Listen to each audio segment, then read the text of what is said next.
Doyera senyi moyo maropa a Jesu ega dino chena genyiwo maropa a Jesu ega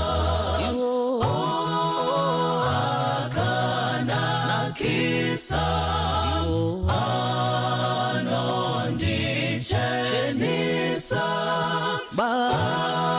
Basindino ziwa maropa a Jesu ega dino sunungulwa di maropa a Jesu ega dino awona basi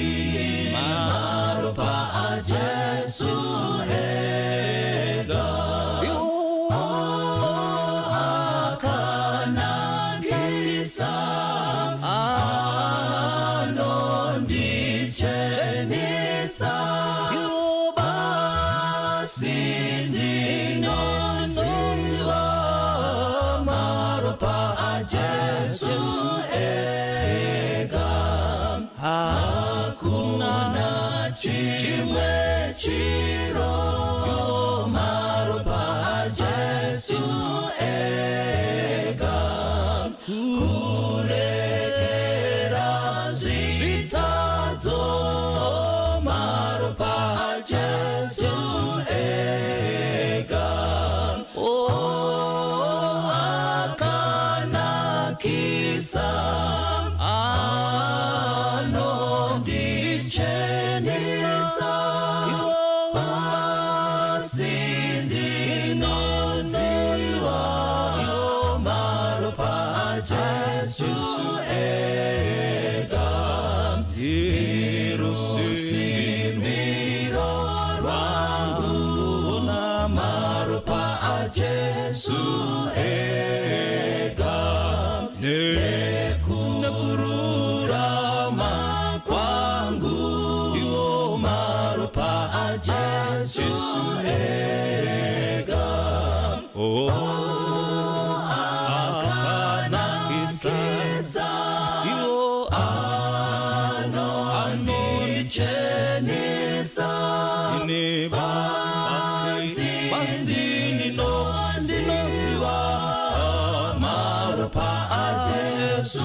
Jesu ega akana kisa anondichenesa basindino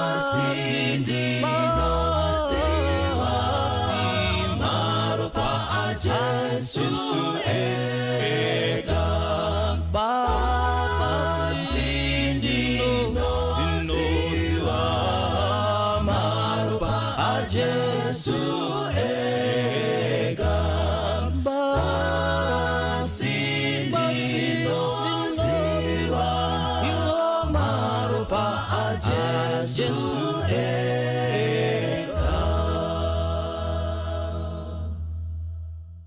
Madekwane akanaka. Tinotenda Mwari zvakare. Tanzwirwa nyasha tikasangana mweya nenyama zviri pamwe chete. Let's turn our Bibles to Deuteronomy chapter 28. Nditsanangure zvimwe zvishoma zvandingatsanangure zvigotibatsira patinozopinda pakunamata. Deuteronomy chapter 28 Tangai maverenga verse 15. Verse 15.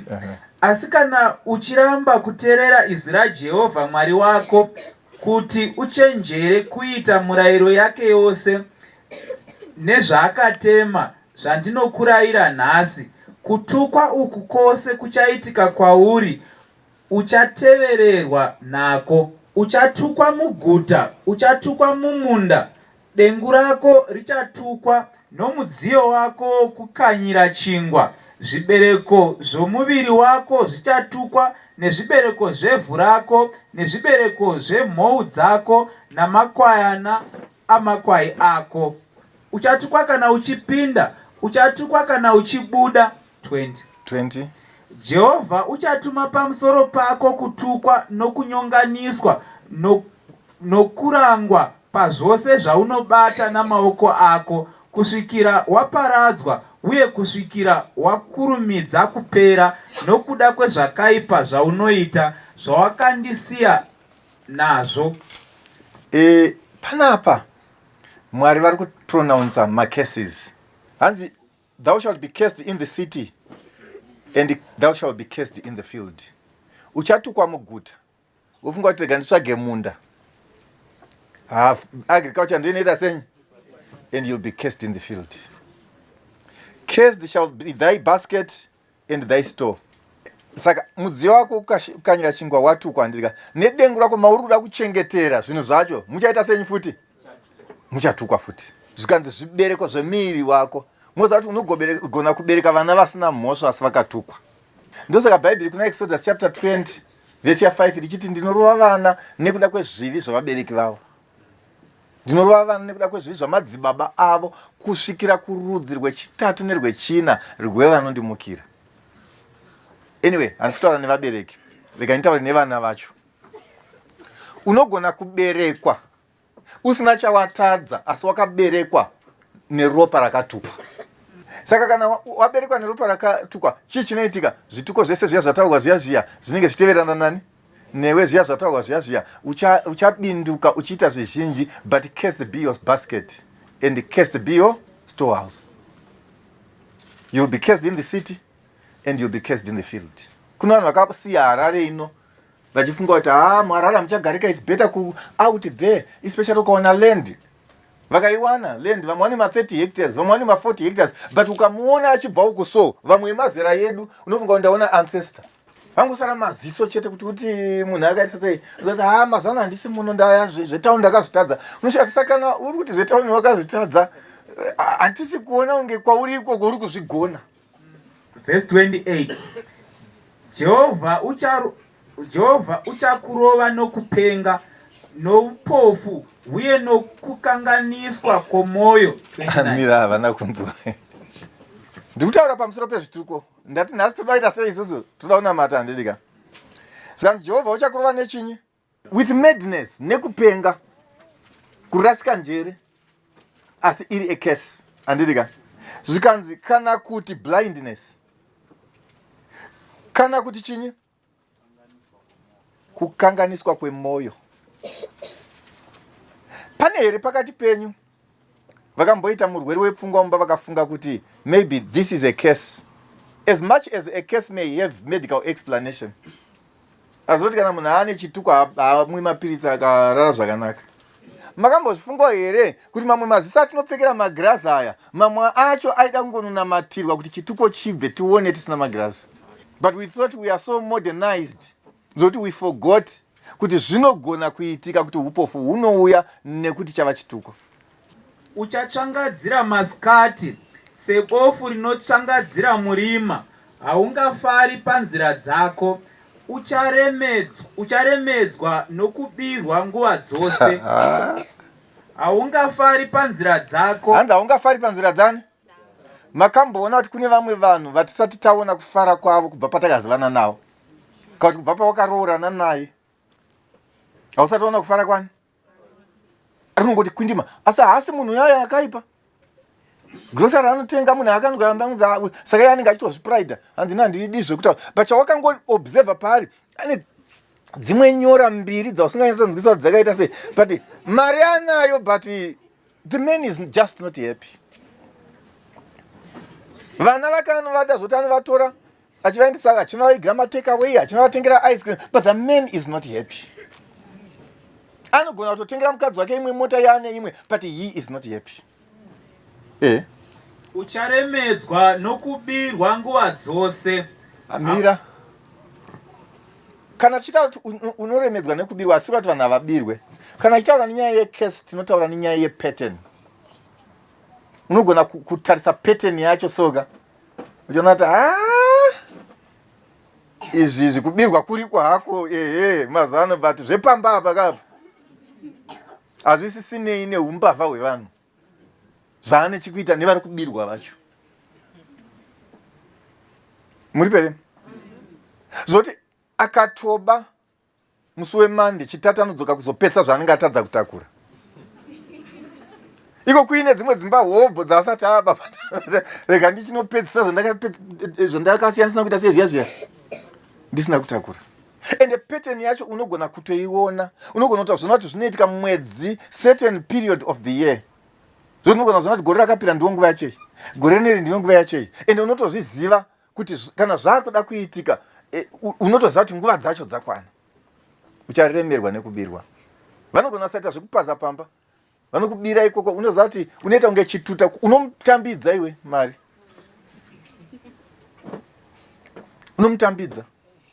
Unomutambidza wega. Unongodzwa kunzi kukadoma kune 20 hectares ari kuita 3000, nemadira unoita munda 20 hectares 3000. Hautoudzi vanhu ka, unotanga wabhadhara yako usingazivi kuti ndokutoenda kwemari uku. Unozototi wabhadhara so uti pengeni. Kuti mari yaita sei? Mari yaenda. Uchanzwa nekubirwa. Unoziva ukaverenga mari yako yakabirwa yakapa vanhu pasina chakabuda hapo, uri mupfumiwe. Ukada kuti nyatozviongorora chazvo unoona kuti handitambudziki. Kana dziri sutu amuni ngadi ndakatenga ndege ndingadi ngoenda kuDubai kumaholiday. Kusaenda hako kuholiday because unofunga kuti uri murombo, but mari yako iwewe yeholiday ndiyo yawakapa vanhu vachikupromisa zvinhu zvisina kubuda. Hakungavi nomunhu unokurwira. Uchanyika mukadzi. Tawa tokumberi vakutosinyenga zvawakata. Hanzi hakungavi nemunhu uchakuita sei? Hakungavi nemunhu uchakurwira. No matter how innocent you are, but there is no savior in your life. Nyaya yako kana uchitaura sure inoratidza kuti it carries all the innocence that may be required. But vanhu vese wapedza kuvataurira, hapana kana anosumudza chigunwe chake kuti ndichakubatsira. Hapana kana achakurwira. They can sympathize with you. They can look at you and say, sure, munhu wamwari sure, and hanakana mhosva, but they will never fight for you. They will not fight for your cause. Unoita semunhu ari mumuseum, mavanodzidzira kuona munhu akatukwa. Tinoona murume uyu haana kana mhosva, haana kana chimuna akadai, asi zvimwe zvese mukataura kuti murume uyu munhu wamwari chaiye, munhu wamwari chaiye akanaka, and murume haana kana chakatadzwa, asi havana zvavanoita pamusoro penyaya dzako. Nyangwe vehama dzako vaukaudza, nyangwe mai vako ukavaudza, no one will fight for your cause. Dzikanayo. Verse 30. Uchanyenga mukadzi asi mumwe murume uchavata naye. Mirapo. Vanhu vazhinji vanoti yai mudzidzise family life, vanhu havasi kugona kupfeka. Ende izvi nezvamwe vakadzi vevanhu vari kudana nevanhu vachifunga kuti vakadzi vacho ndo vane problem, vasingazivi kuti problem ndini. Amunondidzwa zvakanaka. Apa anza akatukwa, asi mukadzi aita boyfriend. Muridzi wemukadzi uyo anyenga kuti asi anza akatukwa, uyo musikanzwa yake chete. Mati mambozvifunga here mukadzi aita upombwe kuti umbozvibvunza kuti sei zvaitirwa ini? Handisi kuti hazviitike, handisi kuti musikanzwa haiko, asi pattern yacho yekuti mukoma wako akazviitirwa futi. Munhu wako akazongoregerera akati handina evidence but ndakazvisuspecta zvangu. Saka namasangano muri 3 zvikanzi vanhu ava vatrustika. But ndiri munhu akangoti Mwari isakaregererwa. Saka I don't want to think about it. I don't want to talk about it. And angozvudza kuti even munhu wacho munhu wepadhuze wehama, but ndangoti ini kumba kwake handisvike. Kusasvika kumba kwake azoroti acharara nemukadzi wako, iwe ndiwo usiri kusvika. Because urufunga kuti isolution ka kusasvika ikoko, ende kusasvika kwako manje kwabva kwavhura opportunity. But chavakuziva ndechoti hamuchinda pana hafa akaita sei. Because pana hasi kuya pana zvaari kususpecta. Saka akaramwa pana hawe. Saka uchida kuti tive safe uya kuno. Because muridzi wenyaya yese iyi muridzi wenyaya yese ndiye victim yacho. Ari kunzi uchanyenga mukadzi iwe, asi vamwe vachavata naye. Ucharoora mukadzi, asi vamwe vachaita senyi, vachavata naye.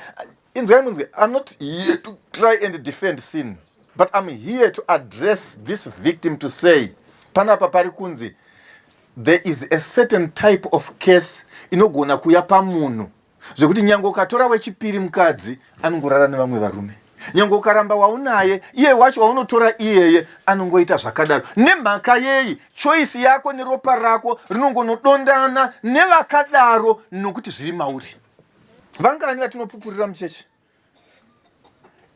Vababa vazveshuwa kana kuma elders vanokwana havana kana mhosva. Mukadzi wavo akatoita pantori nemadzimai anotozviziva antonewine, but baba munhu yawa Mwari. Ameno iyo nyaya yekuti munhu waMwari amoti imimi mune pamba makasangana naMwari here akakudza ati mukaona munhu atorwa mukadzi munhu wangu. Amene here kuti ndo mashoko enyu ekunyaradzana here kana mumwe atorwa mukadzi kana ekuita se nozanzi munhu waMwari, munhu waMwari. Because havana kana chavanopomera mukadzi wacho ndiye benzi, ende mukadzi wacho fwego munhu yauya akaita nzenza, pachechi ipapapa vanhu vairi akarara navo, hama dzake, even hama dzemurume wacho dzimwe, zviya zvinotosemesa zviya. But baba ava munhu anenge akangonyarara ende havana chavakataura. Mukadzi wacho angopedzisira akaenda ega, ivo vakangonyarara zvavo. Saka ndibetserewo pamwe nini makore angu mashoma handizivi kuti kunyarara kwamunovhaira nako kudai kunonyanya kubatsirei mune dzimwe nyaya. But the reverse is also true. Because apa murume watutana nezvakeka, but mudzimaiwo futi anogona kuitawo futi ropa irori rekuti achakuroora acharara nevamwe vakadzi. Nyange ukada kumuramba kunotsvaga mumwe anongoda kusvika kwakufamba uchiti varume vese imbwa. Because hausi kuzviona kuti inini ndine pete ndine zvimwe zvinonditeera. Ende ukada kuzviona baba vako vakazviita futi vachizviitira mai vako.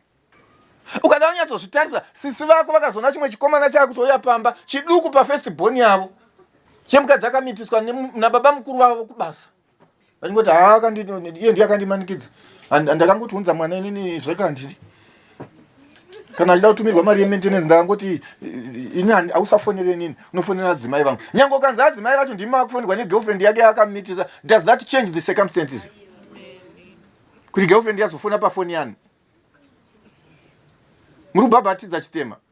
Anzi hai ndakabva ndati inini handisi kuda kuti andifonere, anofona panenge pafoni kana ane zvaanoda. Unoziva mahure akangwara, kana achida shuga ndo paanofona ipapapo. Kana akuda zvimwe zvisizvo zvezvo anoziva pekufona. Usati unofunga tiri mapenziso kuti tama stupid. Baba wangu niya kukuriro kuheadlands wakomana makazoya kutauni makura munongotambwa chitsotsi. Anzi munhu uya akaita mistake zvake, but zvinakati zvokuti mukadzi wacho anotofona paanofona achikumbira school fees unongoti anorama nefees, hana zvimwe zvisiri fees zvaanoda. Saka uri kungoti ari kufona papi? Muri kunzwa zvakanaka here? Ndiri kungoti chete ngatinzwisisei kuti kune zvimwe zvinhu zvine interpretation netsananguro dzatinogona kupa sevanhu, and yet it's a bloodline case. Zvoduka makamboona kuti kune vamwe vanhu madzimai anoroorwa vasingabereki mafirstborn imba yese. Sisi vako vakaroorwa naelder akanga afirwa aine vana vake zvikaita seunge zvitsvene, unzi at least vaenda pana elder, but ane vana vake tu. Ureta zvinzwa izvi mazviti zvitsvene because vafundisi vakaipindira nyaya yacho.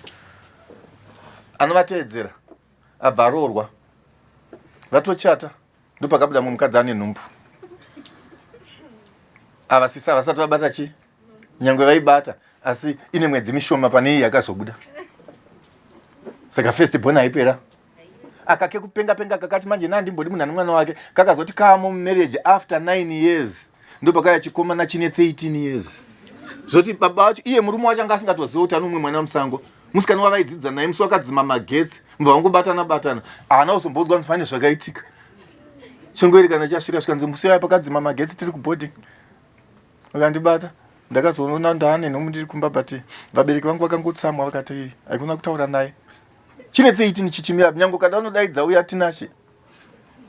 ane achiti 99.99%.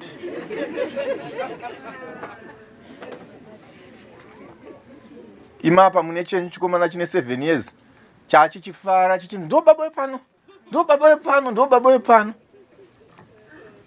Ende ukatedza pattern yacho unoona kuti vese vana vacho vanofola vane tsananguro dzakanaka dzoti I think it was just an accident. Zvangu kana iye akatoshamisika zvoti akapenga musoro ndingakatozomunyara nyange akapenga akakwira pamusoro pemba mwana ana kuye kumunorambire makanyarara. Iva musati mavaona vanonoroorwa vanoti pamwana wechitatu vese vanodzoka kudzimba. Muri pere wakativerenga vanhu vacho yapedza ipapo ungu wachiverenga. Uchavaka dzimba asi haungagarimo, ucharima munda wemizambiringa asi haungaudyi michero yayo. Verse 31. Ng'ombe yako ichabayiwa uchizviona asi haungaidyi, mbongoro yako ichatorwa nesimba uchizviona asi haingadzoserwi kwauri, makwai ako achapiwa vavengi vako, haungawani anokurwira. 32. Muri pere indiri kungoverenga ndaona ndikada zvekutaura munoita serious. Indiri kungoverenga kunuku imi makateerera munoyeuchidzana pamakagara ipapo munozivana. Vanakomana vako navanasikana vako vachapiwa rumwe rudzi, meso ako achatarira ukaneta kuvashuva zuva rose, asi uchashayiwa simba paruoko rwako. 33. Zvibereko zvevhu rako nezvamabasa ako zvichadyiwa norudzi rwausingazivi. Mirai zvingavawandiri muzati kuna vanhu vanoshanda zvekuti mese munobvumirana kuti murume uyu anoita saizveshuwa but just for operation sake and nothing to show for it. Anogara ari pasi pemota dzevanhu akasviba asi anogadzirira vanhu vasingabhadhari. Anosvika kana nguva yekudya akabatai imwe petro achiita kumwa akaita sei akavhara akati pane valve yakadonha because type izva zvinoita type pane spring achidzitsanangura ungati munhu acho ari kutsanangurwa anobhadhara ikangofamba zvonzi ndichakuona anozouya kuzorara soka uchimunzwira tsitsi uchinasina kuti baba pano vaita sei zveshuwa vaneta. But chiona ima kuda unobhadhara rende kuti kuneta kwese kuya kunobhadhara rende here. Apedza zvese zvekumwa petro izvozvo, apedza zvekurara pasi pemota dzevanhu nehembe dzichada kuwachwa, apedza zvese izvozvo achada kuzonogara pasi achikumbira kuna landlord kuti ndachikumbira kuti mundipo nhingi 3 days ndine chibage changu chiri kuda kubva kuheadlands, saka pane munhu akatoti anochida zoti chikanguya chinobva chatongoya chichitengwa ndibva ndakupai mari yanu. They will oppress you and no one will fight for you. Why? You are a cursed man. Imboenda ipana Genesis chapter 9. Imboenda ipana Genesis chapter 9 kubva pavhesi ya 22. Kubva pavhesi ya 22. Vhesi ya 22. Zvino Hami baba vaKenani vakaona kusasimira kwa baba vake, akazivisa vakuru vake vaviri. Saka akaona kusasimira ndiani? Ham baba vaKenani mwana wa Noa uya ndidika wokupedzisira avazozivisa vakuru vake vaviri. Ipapo Shemi naJafeti vakatora nguo vakaisa pamapfudzi avo vakaenda manhenda shure, vakafukidza kusasimira kwa baba vavo. Nekuti Leviticus inoti ukaona kusasimira kwa baba vako chituko.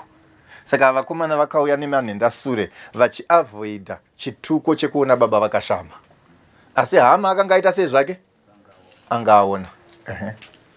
Zviso zvavo zvakanga zvakatarira shure, vakasaona kusasimira kwa baba vavo.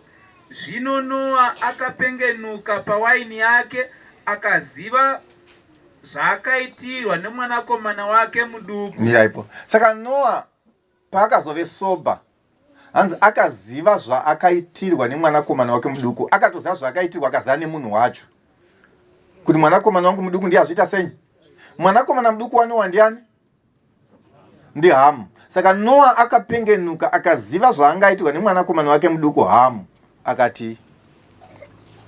Akati Kenani ngaatukwe, uchava muranda wavaranda. Mirapo. Noa akapengenuka akaziva zvaangaitwa nemwanakomana wake akati Kenan ndiye akaona ndiani? Ndi baba vani. But Noah anoziva kuti chituko chinotevera ropa kusvikira kurudzi rwechina. Zvokuti muridzi wenyaya anogona kufa, chituko ichi chisina kunyanya kushanda pari chozonyatsoshanda kune vanotevera. Kenan ngaite sei? Kenan ngaatukwe. Kana Kenan yatukwa achafa here? Verenga. Uchava muranda wevaranda wavakuru vake. Miraipo. Saka Kenan will be a servant of servants. Hakuna here varanda vanogona kurarama kusvika ku 8 years. Saka zvinoshamisira here kuita makore akawanda. Bozi unogona kuita makore ese akawanda iwayo, but tigoshaya kuti makore acho rinenge 1 rakangotaimswa. Because there is no progress, there is nothing to show for it. Vangani vedu vanoti vakaenda kuma couples, unonzwa chinzi tiri kukumbira couple ine makore mazhinji isimuke yarorana, uchiona shasha dzichisimuka so dzichiti tine 38 years tarorana, tine 29 years taita sei. But vane 2 years varorana, they are better off and happier than 28 years then. Akakudzai kuti 28 years muri marriage dziri nani pane 3 ndiani. Mwezi kuna mwane 3 but anokutaura kuti wakomana ndinauza kuti kuroora kunonakidza kudai wakomanaka. Dai ndakazanda kati kasike mbichana kuroora kunoita sei? Kozeta vamwe 28 years varimo vanogara vari matare mazuva ese. Kana asiri kutongeswa nemurume wake musiwoyo ndimai vemurume wacho. Kana vasiri mai vemurume wacho mukoma wemurume wacho arikuti hamuna kundirispecta, hamuna kundikudza, ndiri baba kwamuri imi. Kana vasiri mukoma wemurume wacho ihanzvadzi yemurume wacho inoti handina kufarira mapinduro akaita mai ndiripo. Hapana zuva rawakambosimaila in this marriage. Pese pamunoendera kumusha unonzwa nekubika iye achingomubedroom amai vachikurukura chavanokurukura kubva mupoka roorwa. Pese pamunoendera kumusha chisingaperi chavanokurukura, kana kuri kuuraya munhu vanomuuraya. Kubva pavakatanga kupinda mubedroom momo vachizobuya kwati tsva, unoita kuti vari kurongei. Dai zvichinzi kana vapedza kukurukura ikoko munozogadha bere modzoka kunorodzokera zvacho. Etiwaiti ndo zvavanga vachironga. Zvino munozongomirira makombo chati saka imo muya mamuchirongei. Saka what 38 is dziri kubatirei? 25 years of marriage dziri kubatsirei? Unotongwa denda ndakasina kurorwa ndakaenda kwakaenda Sylvia ku UK ndikati ndichiri nani ndichibuda pama Facebook. Zviri kundibatsirei? Vasikana wakatamba navo iwe, vawaidzidza navo, vamwe vari kuCanada, vamwe vari kuAustralia. Vamwe vacho vakanonoka kuroorwa, vamwe vacho havana kutozoroorwa. Iwe wakafunga kuti kuroorwa ka wawana chikombora. But yes, 25 years wasukutuka kudaro, zoti vakadzoka ikoko vanokukanganwa. Zoti uchifamba nemurume wako, unoona murume wacho achinzi yes Joe, iwe uchinzi makadii mai. Vari kutofunga kuti iwe ndiwe mai vani, ndiwe mai vake. Not anokushungurudza zviya zvekuti shuwa kana ganda harichabvumi. Kenan ngaite sei? Achava muranda wavaranda. Isu tine madzibaba edu akasenzera varungu. Unotozoti waverenga vhesi woti I now understand. Mafariro aita baba vangu kumuka vachienda kubasa, and yet ndakazovachengeta vapa pension vasina mari yekuzvichengeta. And then you wonder kuti what was this man doing his entire life? Vachitsanangura so because varungu vakati vaigara nemurwi wemakii kudai, vakasirwa makii yekambani yevarungu vasina mari yacho. Vakazobva kubasa zvanchitipa makii tipe mumwe. Pavakarwara ndindakavabhadharira chipatara. This man used to keep hip yakadai so yemaki. But havana kana medical aid. Kenan ngaatukwe achava muranda wechinyi. Laki raunaro rekuwana mabasa nelaki raunaro rekusabhadharwa zvinofambirana. Vanhu vanoita kumurwira kudai. Atenga chigaya chakanenge achiti because munhu iye akavimbika, munhu waMwari ndiye wandoda pachigaya. Atenga mabhasi akanenge achiti ndiye munhu wandotoda kuti abate bhegi rangu remari. Atenga marori akanenge achiti ndiye wandinoda iye, ndiye achafamba nadriver. Atenga but look my brother, mbiri yese iyoyo yekuvimbika nekunaka, where is it? Mwana wako asati abhadhara fees iye zvinotaka kupinda muna October. Ndita sendi kutaura ndege pa. Unoona shasha ichitovata muchechi munomu ende yaneta zveshuwa kwashandwa. But chiona kandiro ichafamba mangwana. Kana mabhondi chaiwe kuti akande wemo mukuradza kuti pane kwakanga kuri shasha yakaneta zvatakaona achivata pane kwakanga achibva. Nungona achibata ndiro iyo achitambidza vamwe. Saka shamai vatira muchechi nezuro chii madungokwera muri pamba mukaya zvenyu muri fresh. A servant of servants, but not your fault. carrying the curses of your fathers. Vakaurayira muMozambique mumba vachida mushonga webhucha. Vakavati katimupisira akarara imomo. Uzviite kamanyemo ode kutenga kamera. Uchifunga kuti waona mari inotsva. Ngaatukwe Kenani. A servant of servants shall he be. Unoziva kuti kune vamwe varora vanoshanda zvoti kana iwe unonzwa tsitsiso. Anenge achagezisa nababa wemurume wake. Akomanaka anoshanda akaenda kumusha kwake anomuka kuma 3:30. Zvoti mai vacho unozonzwa kuti handidi kuti umuke nguva idzo because zvinhu zvacho zvinenge sazvadzokawo zvimwekwa zvinenge zvamboenda kwekati munhu amuka kuti achida nekushanda so achishanda akatsvaira pana akaita so pana akaita asi apedza zvese izvozvo apedza kwese tiri vaparidzika ndisi chapadza parufu rwekumusha kwenyu tinonzwa kavava kutendwa unonzwa achinzi handigoni kutenda muroora wangu ndine muroora wangu hapo pano ari kumhiri asi muchiona takadai ndiye kwewe usiku hwese kana kutendwa kana kuita sei isi tofunga kuti pamwe vari kuita vachidzika aika tonza handina hangu mashoko akawanda panotozwa kuti pakati omwe munhu wecheka maneighbors ndiye anozoningira anozoendawo zevezera kuti hamuna kuzotenda murooro wenyu mukuru aikugezesai kuti aigezesa ninge zviya zvekutendwa zvekukumbirirwa unzi pane wandakanganwa maininge ari pere ndoda kutenda naiyo akaita basa guru. A servant of servant shall you be. Kana kumusha kwemurume wako kuchichatwa ndonotanga kuziviswa muchato kwete kuti uri kuzi uzodya pamuchato aiwa kuti ukurumidze kunosakura pachagara vanhu. A servant of servant shall you be. Pakaitika rufu munhu acho achiri kutopisa ndonotanga kuziviswa rufu kwete kuti unokosha utsvage mapoto neZambia. Ndosaka vari kukuudza havasi kuhaya catering vari kukuudza kuti kwaita basa in short muzakana dziri shomawo futi pfungwa handidika ndinganguti I was one of the first people kutodzwa hauna kuudzwa rufiwe wakaudzwa kunzi waakudiwa kuno kwaita chii kozva makazosvika ikoko kasapinda meeting mairongowa zvakati takasvikawo ndichibvunza kuti urongo hwakamira sei uchiti handisi kunyatsoziva ngowakanga uswa handii wakatanga kuudzwa iwe asi waingopo uchingodzembereka nemapoto epapa akati amashure murooro wekuman pleasant akatopinda akatozonzwa zvichafamba sei akapuwa kidze pahosi pane nyama iwe uripo ende hakusi kumadzimai ega vakomanaka nyika yaipa iyi kana wakatakura hako chituko madzitezvarai mazuva ano anoziva kushandisa mukuwashaka zvekuti unogara kuguva unge ndowakafa chinzira rakwa tichinzwa tireka usadzoke kuzotiudza kuti rada tinouya tichiita sei ikoko tichiona ende ndokwaanodyira anzi tiyenyu chete sei ichauya ikoko hausiwo mukwasha wega panenge pane vamwe wakwasha vakasvika tikanzi mukwasha uri pano tenga doro garabva vakutomboita nyaya vachimubvunza muri kupi kwamazano emuri kupi iwe uriko ende ukatasa makuva awachera patezvara vako muri vakwasha 6 kami pakafa vanhu 4 wakachera 3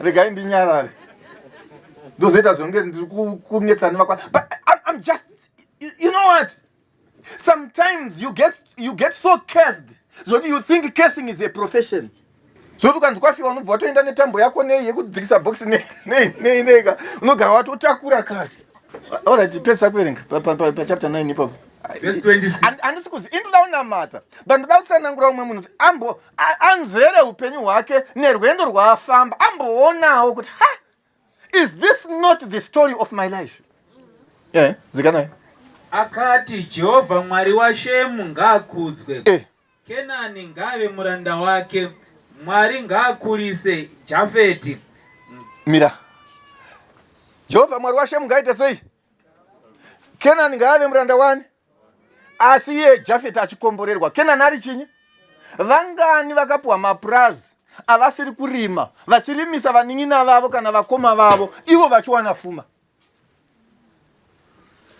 mukadzi unongovati oga kuno hanza hako vakaenda kunenge kwababa mukuru kufamba bhozi vakanzi ndo manager vanofanira kuona zvinhu zvese zviri kufamba sei manager inoita kunge first name yake bhozi haana mari yomanager inoita kunge ndiyo first name yake handiti vari kukohwa izvinoi zvakuenda zvinhu kuGMB nekupi unoona mukoma wacho atenga zimota rakadai iye murume wako kana bhutsu chaiyo anenge asina.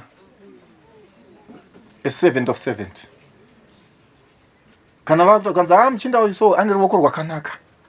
Dai makaona domasi raakarima iye kutofara nderako.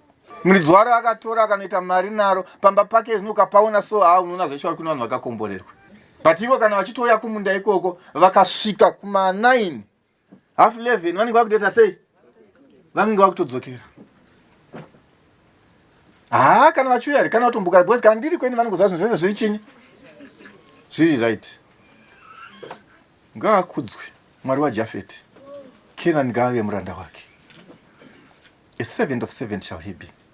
Saka kugona kushanda kumwe, it's not a blessing. It's actually a curse. Yekuti ushande because you are born for oppression. Verenga upedze. Ina ndina wandatuka pana. Ndikaverenga vhesi rako inenge ichingova coincidence. Ndosaka tiri kuti vakomana yaitinamati kuti ndiwo mugove wedu nenhaka yedu here panyika yavapenyu. Muri pere noza ndinosangana naumwe vanhu mutauni hanzi takadzidza tese. Ini pandomuona achibva uku nichita sekuru ava munhu mukuru akadai vapindire mutauni kuchipisa kudai. Iye ari kuti akadzidza nani ada kundiita muchembere. Ini muti wakadzidza neni. Zvandinoita kazhinji munhu anenge andakadzidza neni ndofunga kuti ari kura mukoma wangu kana kuti chivakuru handiri kata handisini indichitore saka handisini munhu wamuri kuti asei onzwa rusindidaidza nefirst name. Ini kutarisa kudai soka shuwa kushaya wozonzwa ataura zita ine ichofunga kuti munhu wataura kai mwana wake wozonzwa kuti ndiye. Hei riseka kuita mazana ndiri munhu hausi kumbooneka tingaona neshuwa iwe uchigara kuku. Verenga we. Mwari ngaakurise Jafeti. Mwari ngaakurise Jafeti. Matende ashe. Ngaagare hake mumatende ashe. Kenani ngave muranda wake. Vakomana Kenani ngave muranda wake. Muri pere? Mukaverenga zvakanaka Bhaibheri rinoda kuramba ndichiteedza nyaya idzi. Rinotaura 3 sets of cases. A generational case. Zvituko zvamadzibaba zvinotevera vana kusvika kurudzi rwechitatu nerwechina. Zvine mamwe makategori mukaverenga Bhaibheri anoenda up to 10 generations. Koita zvituko zvekuti the devil's agent can be hired to curse somebody. Mukaiverenga yaBalaam. You can be hired to curse somebody. Kana chiti devil's agent can be hired to curse somebody. Tiri kuti isusu kumusha kwenyu baba vako vanenge vasina chavakatadza. Asi vamwe tete vofunga kuti uyu mwana wehanzvadzi yangu uyu handidi kuti awanikwe. Vobva vaenda kunohaya n'anga yekuMozambique kuti uyu ngaatukwe uyu. Zvoti vakomana kana vakamuona vanofanira kuona sevari kuona mukomana. Nyange vakadanana navo vakasvika pekuti vakuda kuroora paipai vanofanira kungofizuka ngoti rega ndisiye. Pamwe pacho vasina kana nereason. Saka Mwari anogona kutuka. You can also carry a generational curse nekuda kwezvakaitwa nemadzibaba. But you can also be cursed by munhu angofunga kuti rega ndihaye a devil's agent to curse you. I can trace that in the Bible. Mukatoenda kuna Leviticus inototi vana veIsraeri vakupinda muKenani zvikanzi kana mapinda imomo kune dzimwe dzimba dzandakatuka nekuti dzakanamatwa vamwe vamwari madziri. Saka mukanzwa munhu achiti imba yangu yaita maperembudzi pamadziro ngaaburitse zvinhu zvose moivhara modaidza muprista oinspector akaona zvakadaro oivhara kwe7 days. After 7 days muprista akainspector akaona maperembudzi asina kupera, peel the plaster muendese kunze kwemusha zvikanzi movhara futi for another 7 days. Mukadzoka maperembudzi aripo zvikanzi pazai nyangwe nematombo akavakiswa nerufu zvese munopisira kunze kweguta nekuti ndakatsamwa navamwari vakanamatirwa imomo. Muri pere Leviticus anodaro kuti munhu anogona kuberekerwa mukicheni yavamwe mbuya. Muri pere vane zvinhu zvavo zviturikwa zvavo zvakazara to an extent yekuti the man or the woman can be cursed because of that background. Leviticus anodaro.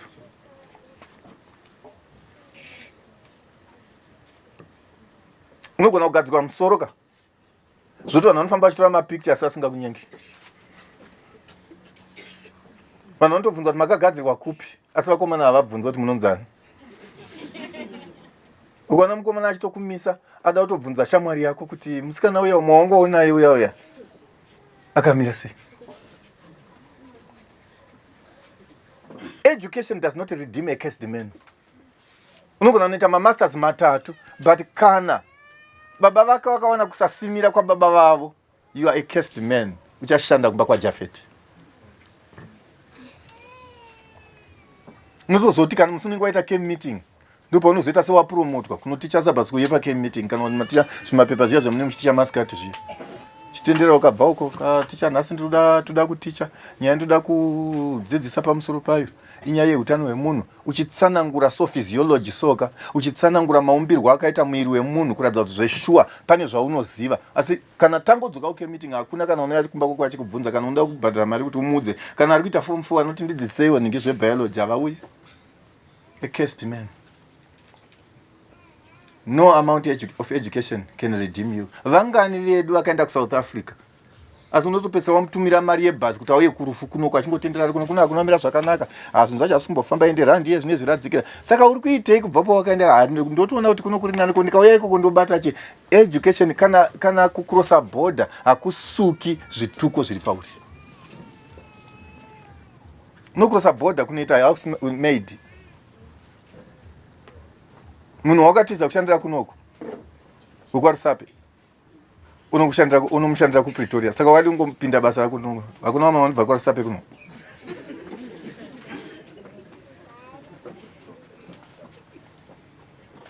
Kurovera pa South Africa boza hauye ndika kuholiday kana washandira munhu mutema.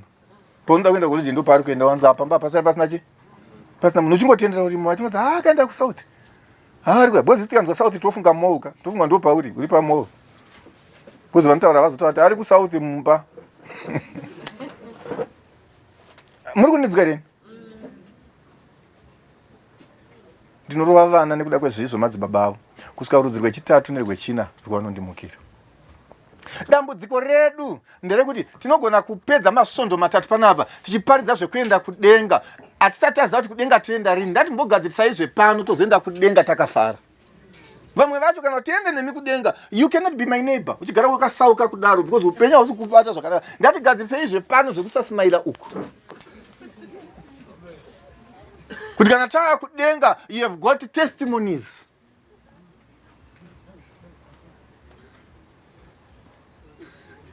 Ezekiel chapter 18 verse 2 kusvika paverse 4. Muri panhere vanhu vaMwari? You know what?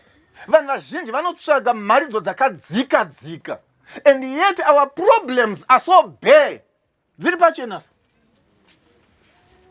Nyaya dzevana vevanhu dziripo pachena, but tinotambura nechiprofita chaDaniel unto 2300 days. Unodzidii 2300 days, unodzidii?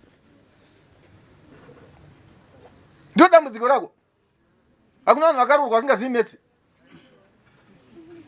What does a day represent? Saka kana tichiti 3 weeks, ngatisanganise 3 weeks dzadziya totora panapa nditika pa 7 weeks, pakati pe 7 weeks ndo paanodamburwa Jesu akazofa. Unodzidii?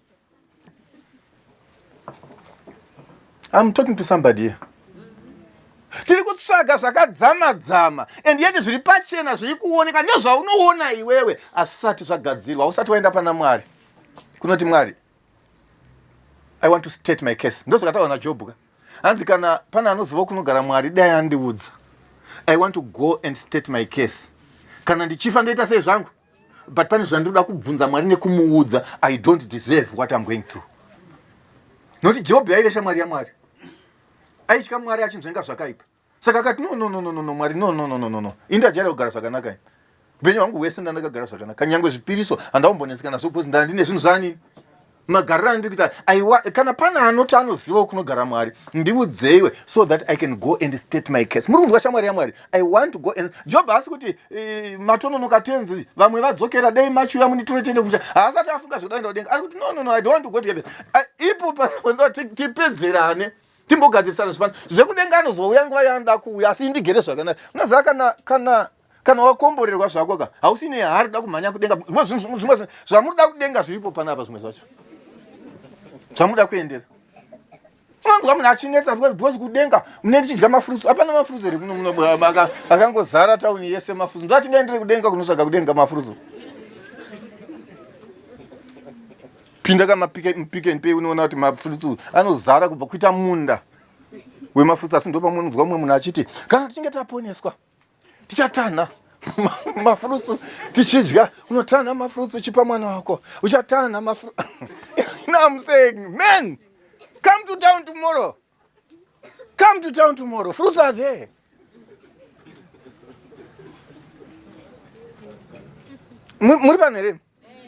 Don't be in a hurry to want to go to heaven because you want fruits. Fruits very cooked down. Chikama fruits kupanapa zvakanaka and hauna kana need yekumaendera kumwe kuno. Endera kudenga zvinoenderwa kudenga. Hanzi kana taa kudenga even pakufamba unogona ngobva panapa woenda kune imwe nyika nekuti chabhururuka mapindiro anoita ndege munomu dzichienda kunoda kuenda kune nyika isasvikike mazano kana iri shungu dzako chaidzo kana dzidze kuda kufamba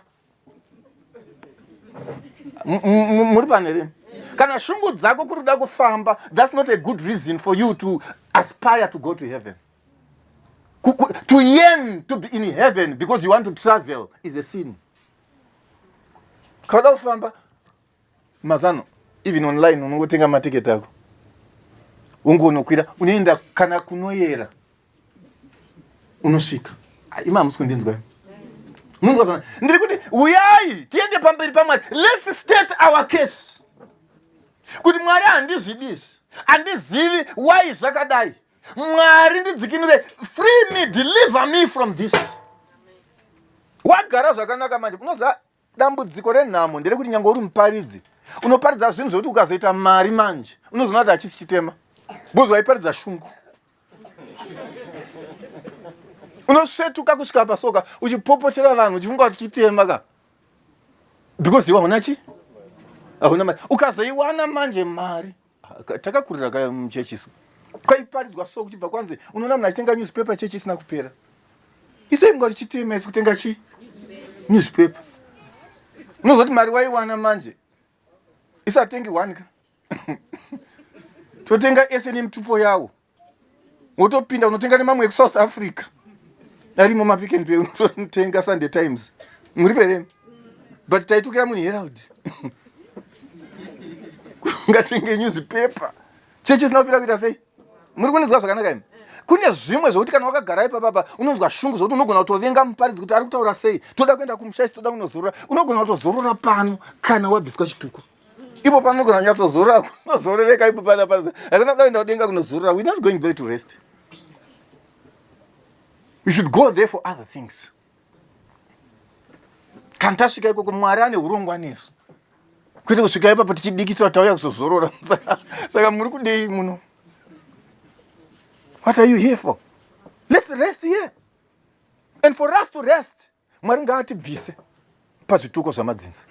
Mwari ngaatidzikinure pane zvakapotserwa patiri. Mwari ngaatirwire pahondo dzatisina zera nadzo dzakatarisana nesu.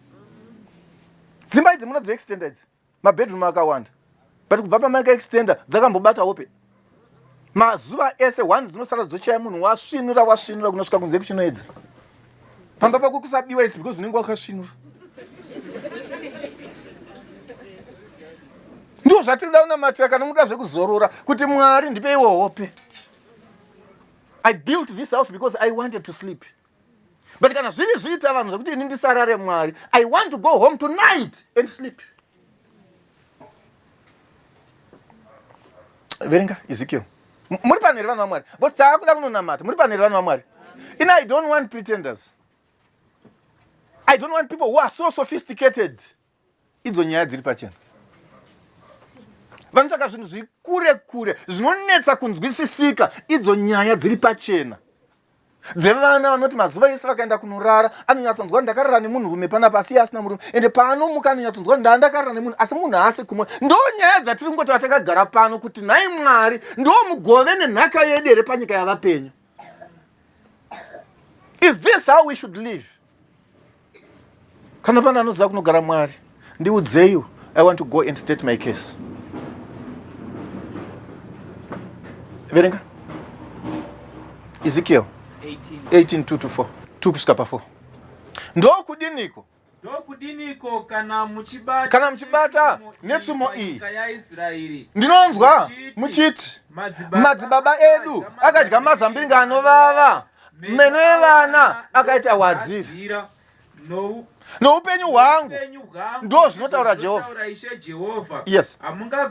Hamungagoni kuzobata netsumo iyi, nokuti mweya yose ndeyangu, mweya wababa ndowangu, no mwanakomana ndewa. Enda pana chapter 31 ya Jeremiah. Anoitaura zviri nani Jeremiah. Itsumo yandinonzwa yekuti madzibaba edu vakadya mazambiringa anovava, asi mazino evana ndo akaita wadzira. Ndokudini kwandinozvidemba neupenyu hwangu, ndizvo zvinotaura Jehovha. Jeremiah 31 verse 29 na 30. Verse 29. Namaziva iwayo hazvingazoti madzibaba akadya. Nemaziva iwayo havangazoti. Verenga zvakanyorwa. Nemaziva iwayo havangazoti madzibaba akadya mazambiringa anovava, meno avana ndokugadzira. Mazino avana akaita wadzira. Kanzi kana tapedza munamato uno, havachazoti madzibaba edu akadya mazambiringa anovava, asi mazino evana ndo akaita wadzira. Vachati, verenga. Asi mumwe nomumwe uchafira zvakaipa. Asi mumwe nomumwe uchafira zvakaipa zvake.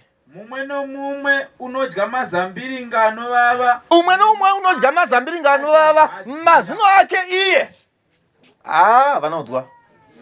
Mumwe nomumwe anodya mazambiringa anovava, meno ake iyeye. Anodya mazambiringa anovava, mazino ake iye, kwete mwana.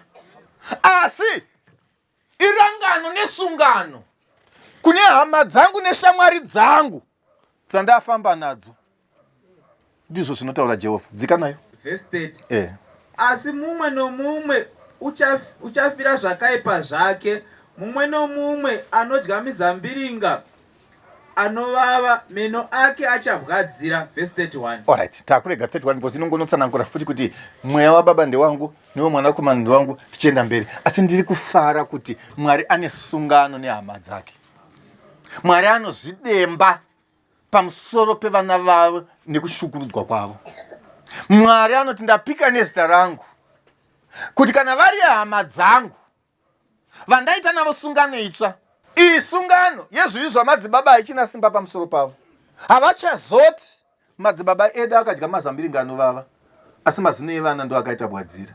Asi ani nani anodya mazambiringa anovava, iye mazino ake ndo achaita bwadzira. Takuda kunamata. Ndorova vana nekuda kwezvivi zvamadzibaba avo.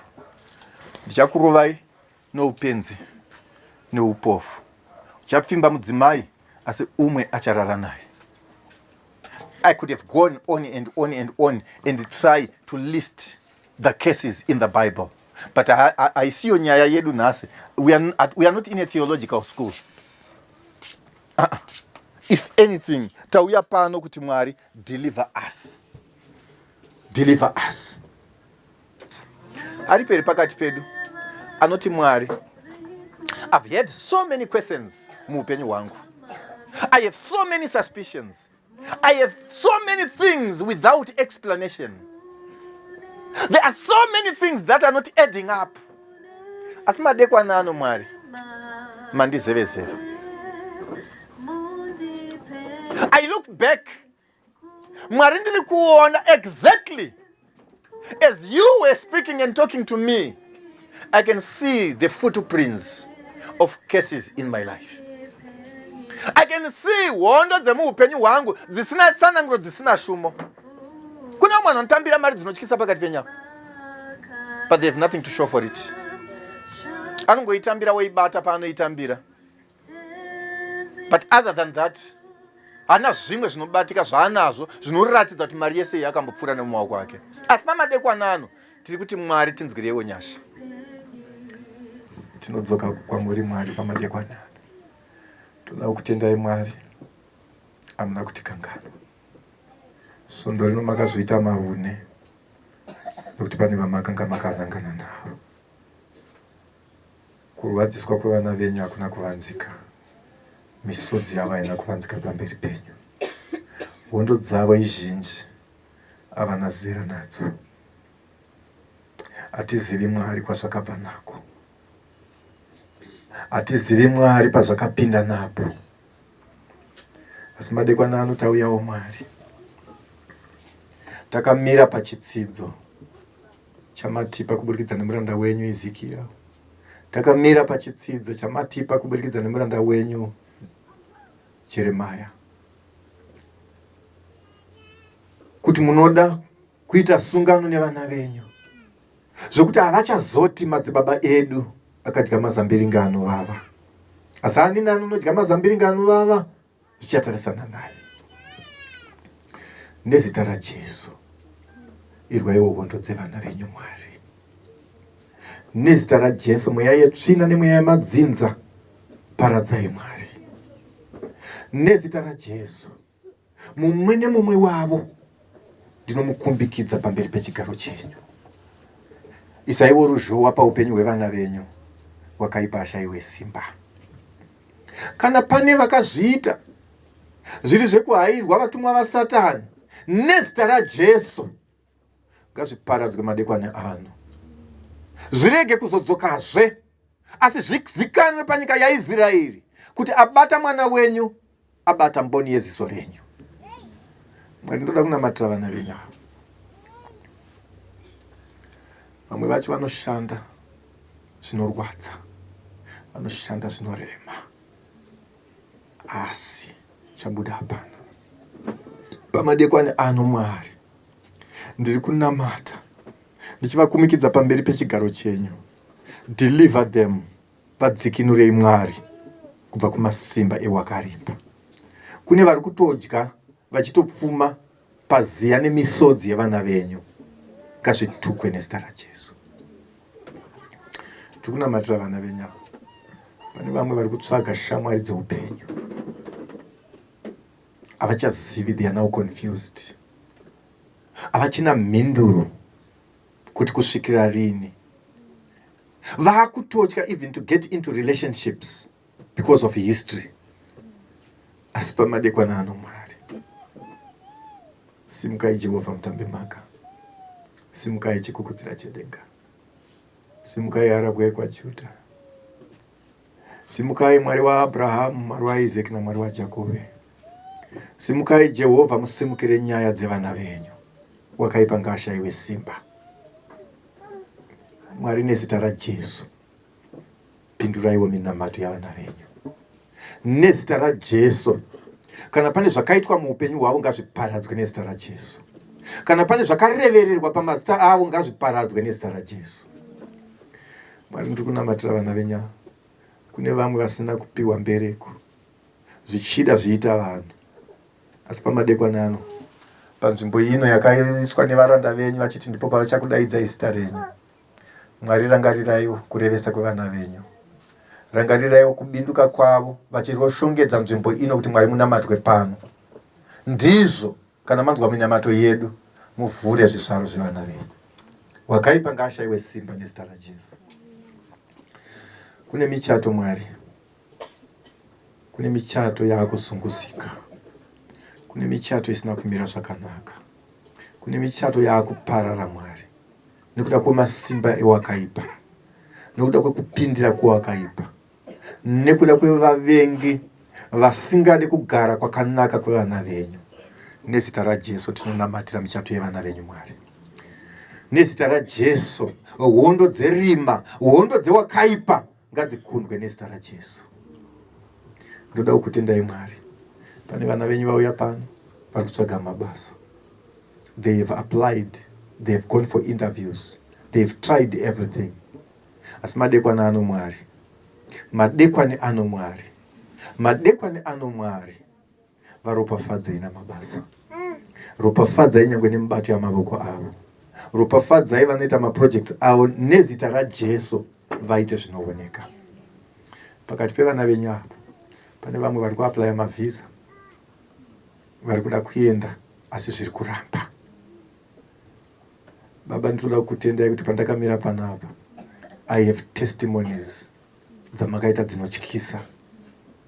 I have testimonies of visas that have been granted zvatisingagoni kunzwisisa.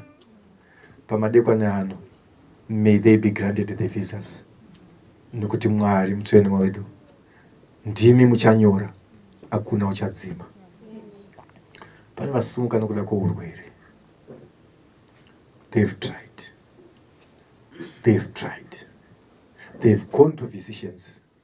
They've tried home remedies. They've tried. Asi madekwane ano, hakuna kumwe kwatinogona kuuya kunze kwepatsoka dzenyu. Nai Mwari, is there no balm in Gilead? Hakuna here mushonga panyika yaGilead. Sei ronda revana venyu richigere kuporeswa. Mwari, rwiraiwo zita renyu. Rwiraiwo zita renyu Mwari. Shaiwai zororo kusvika maringanisa nyaya dzevana venyu. Pukutai misodzi yavo. Vavhumbamirei nemapapiro enyu emutsa, wakaipa shaiwe simba. Vaisei seri kwechanza cheruoko rwenyu kuti mhepo dzinovhuvhuta dzenyika ino dzishaiwe simba pamusoro pavo. Nyoraiwo mazita avo muchanza cheruoko rwenyu. Ndizvo kana kwanaka kumusha. Mudaidzira rushambwa kunyika nerugare kune wakatendeka. Mugovarangarira muuwandu hwavo. Maita enyu Mwari, makangotidaidza kwesvondo rino nokuti makarwadziwa nepasvitswa vana venyu. Makarwadziwa nekugomera kwavo. Misodzi yavo Mwari, munoti I have bottled their tears. Madekwane ano nezita raJesu ngazizozikanwa panyika yaIsraeri kuti ndo madekwane amakaburukira nyaya dzevana venyu. Ngazizozikanwa panyika yaIsraeri kuti ndo madekwane Mwari amakasimuka mukataura. Maita Mwari, kana mataura hapana achataura. Unaneta moyo wako yere, mudze Jesu, unasua ne urombo yere, mudze Jesu yega, mudze Jesu, shamari wazikanwa. Wakuchina umwe wakadaro, mudze Jesu ega. Masodzi ari kudona here, mudze Jesu, mune zvitema zvawikwa here, mudze Jesu ega.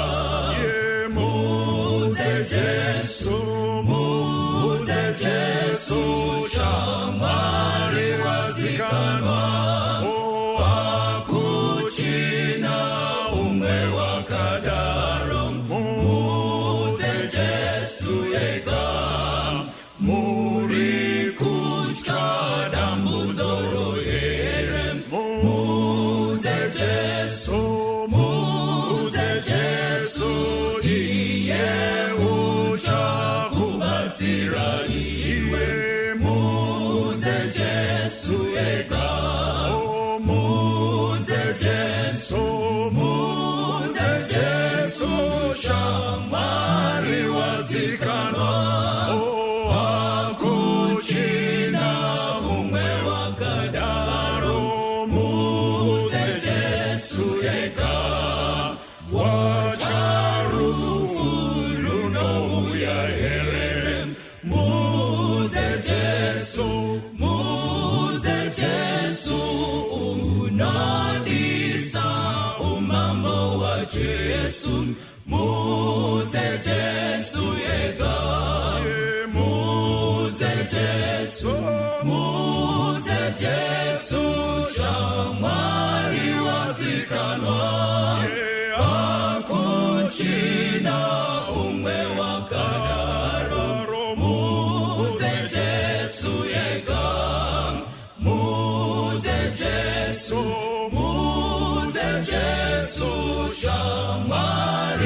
wazikanwa